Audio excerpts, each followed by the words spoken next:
Oh, hello. Welcome to the 2013 Hundie Challenge. Today we're going to be discussing All the Pretty Horses by Robin Wright Penn. Dee-doo-dee-doo-doo, dee-doo-dee-doo-doo-dee-doo-doo-doo, dee-doo-dee-doo-doo, dee-doo-dee-doo-dee-doo-doo-doo. So this might sound stupid, but for some reason I thought that this was the book that Woodward and Bernstein wrote that was about the Nixon administration. I'm going to have to look that up and figure out what it was. But when I saw this on the list, I thought to myself, I was like, how did that nonfiction sneak in there? Was it like a narrative nonfiction or, whatever the deal was with that? Forgive me for adjusting my video monitor. These aren't exactly super professional videos here. What this book actually was sort of a political satire, so maybe I just had it jumbled up in my head, about the Deep South, and it's about a governor in the Deep South, and the reason why I put it that way is because they never say, I think they specifically never say what state it is, and the narrator always refers to it as my state or the state or something like that, and that seems deliberate, so that rather than being a tale of Alabama or whatever, it's just kind of a tale that's a little more universal. It's not totally universal. It's important that it takes place in the South, but I guess it could take place anywhere in the South.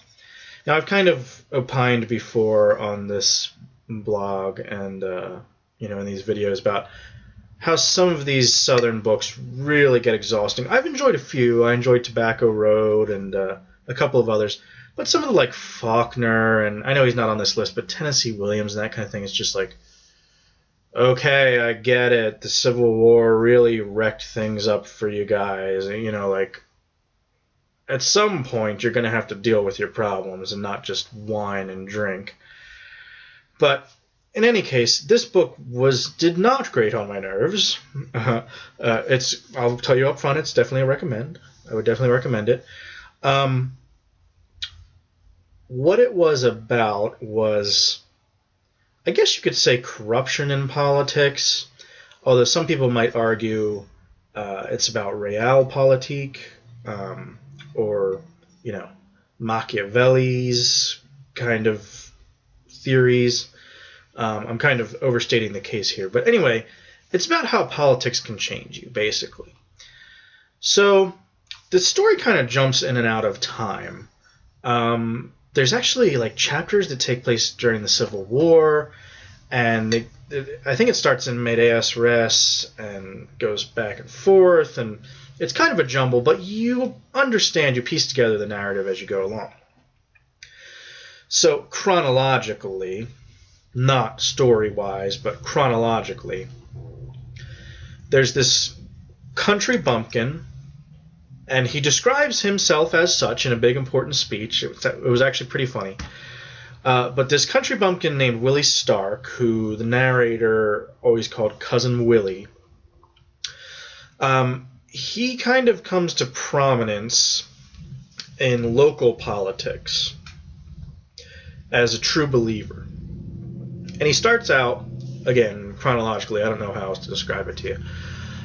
He starts out as a true believer who wants to do right by people, wants to fix things up, and he kind of runs on that campaign. And for a while, he loses, even the little piddling commissioners' races and stuff that he runs on.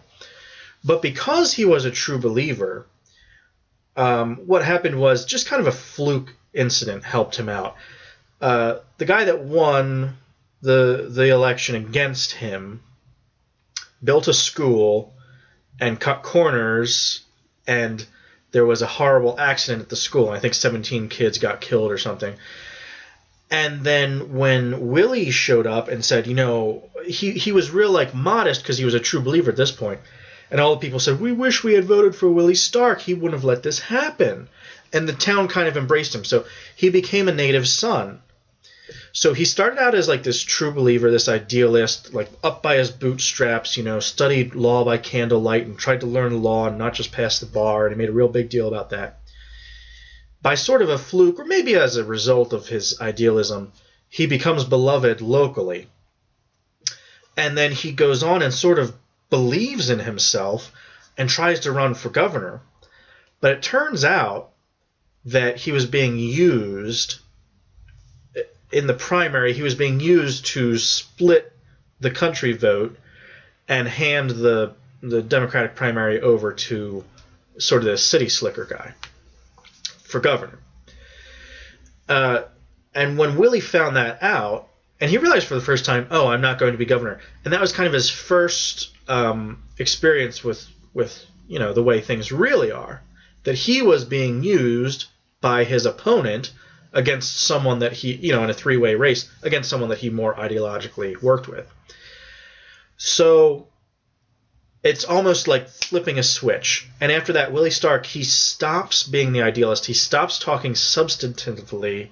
It's very interesting to me. All of his speeches up until that point were very substantive. And he always said, I'm going to tell them the facts and the figures and make sure they understand it. And the narrator, who's kind of his right-hand man, says, no, you need to stir them up. You need to, be a demagogue. Just be an ideologue. And like flipping a switch, when he realizes he's been used, Willie flips over, becomes an ideologue, and goes to campaign for the other governor, the other candidate for governor, the country guy, and says, these guys used me. I'm stumping on my own for this guy. He didn't give me a dime. I just want you all to remember who Willie Stark was and that he wasn't to be used. And after that, I don't think they ever call him Willie Stark again, except in real, rare, instances where they had to. And after that, he becomes the boss. And the boss becomes the governor of the state, ultimately. And he kind of always thinks of himself, no matter how hard he is, ball-busting, almost like Godfather kind of running the state. He always says to himself, everything's for the greater good. What I did is for the best. I'm fixing the state. I'm building a free hospital. Look at all this great stuff I did. And, there's a lot more that happens. There's a rise and a fall. You can probably guess that. And there's other stuff going on. There's a lot about the narrator and his life, and there's a lot about the driver, Sugar Boy, and he's kind of an interesting character too. But what I found really interesting was what this book raised was the questions of, pragmatism versus idealism, whether it's right to use people. There's a lot of using people going on. After the boss makes his break and changes, he starts to use people and form this really potent, powerful governmental machine. And so he can accomplish stuff. And what he accomplishes as governor is really beneficial. But the machine grinds people down, and there are lots of individual losses. People that commit suicide, people whose reputations are ruined that maybe didn't need to be ruined. And there's a lot of fallout from that on the personal sphere. But for the state, he's really good. So this book raises all the questions about, what is in the Commonwealth, what is for the best of the people, is it okay when you lie, steal, cheat, and steal? Does the ends justify the means? It raised a lot of interesting questions, and it feels very, not exactly new, but it feels still very relevant today. It raises a lot of questions that we're still talking about today. The kind of the root questions of democracy. Corruption versus pragmatism versus idealism.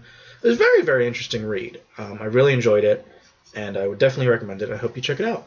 And thank you for tuning in, and we'll talk to you next time.